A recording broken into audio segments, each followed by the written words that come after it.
السلام علیکم ورحمۃ اللہ وبرکاتہ نحمده ونصلی علی رسوله الکریم اما بعد۔ رمضان کے متعلق اور شب قدر کے متعلق آج کا سبق سن لیجئے۔ رمضان المبارک کی راتوں میں سے ایک رات شب قدر کہلاتی ہے، جو بہت ہی برکت اور خیر کی رات ہے۔ قرآن شریف میں اس کو 1000 مہینوں سے بھی افضل بتلایا ہے۔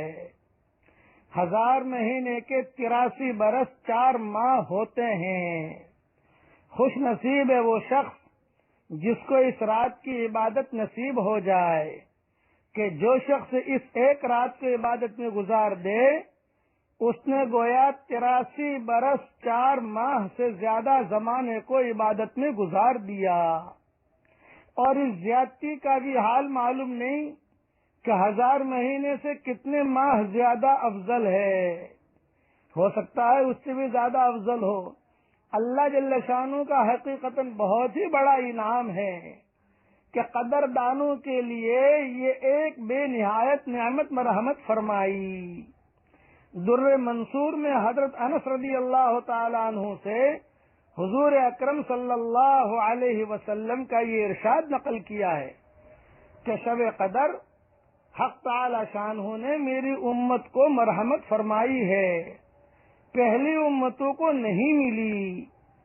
اور بعض حدیثوں میں یہ بھی وارد ہوا ہے کہ حضور صلی اللہ علیہ وسلم نے پہلی امتوں کی عمر کو دیکھا کہ بہت بہت عمریں ہوئیں، اور آپ کی امت کی عمریں بہت تھوڑی ہیں۔ اگر وہ نیک اعمال میں ان کی برابری بھی کرنا چاہیں تو بھی ناممکن۔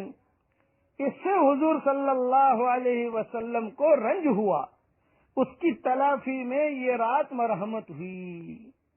اور اگر کسی خوش نصیب کو 10 راتیں بھی نصیب ہو جائیں اور ان کو عبادت میں گزار دے تو گویا 833 برس 4 ماہ سے بھی زیادہ زمانہ کامل عبادت میں گزرا۔ اس لیے یہ جب آخری عشرہ شروع ہو رہا ہے سب جگہ، اس میں بہت اہتمام کے ساتھ کچھ نصیحتیں ذہن میں رکھ لیں۔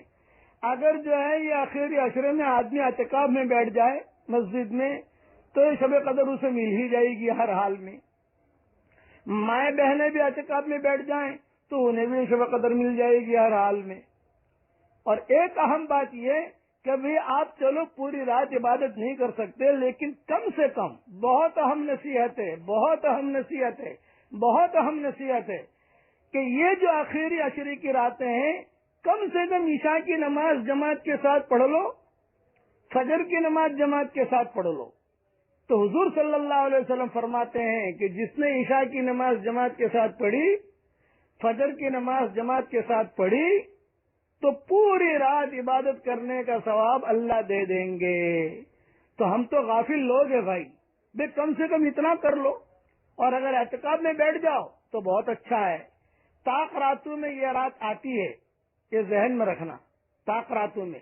اب میں تو اپنے ساتھیوں کو یہ رائے دیتا ہوں کہ بھئی حرم شریف کی طاق رات ہوگی یا ہمارے ہندوستان پاکستان میں طاق رات نہیں ہوگی۔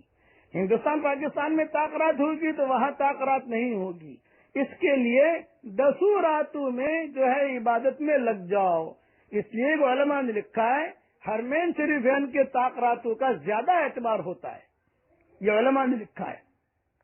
ہمارے حضرت شیخ رحمۃ اللہ علیہ بھی فرماتے تھے کہ بھی حرمین شریفین کے طاق راتوں کا خیال رکھو، تو وہاں طاق رات ہوگی یہاں نہیں ہوگی، یہاں ہندوستان میں طاق رات ہوگی وہاں نہیں ہوگی۔ میں کہتا ہوں 10 راتیں عبادت میں گزار لو۔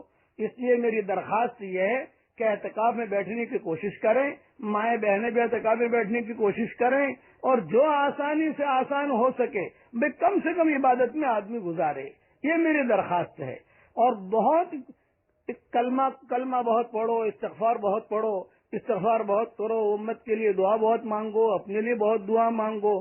10 دن کی قربانی دے دو تو اللہ تعالیٰ بہت بڑا اجر دے گا۔ اللہ تعالیٰ ان راتوں کی قدر کرنے کی ہمیں توفیق عطا فرمائے۔ اور ایک دعا بہت مانگا کرو۔ حضرت عائشہ سے حضور صلی اللہ علیہ وسلم نے فرمایا تھا کہ اے عائشہ، جب بھی تجھے شب قدر ملے تو یہ دعا ضرور مانگنا، اللہم انکا عفو تحب العفو فاعف عنا، اے اللہ تو معاف کرنے والا ہے، اے اللہ معافی کو پسند کرتا ہے، تو ہمارے گناہوں کو معاف کر دے۔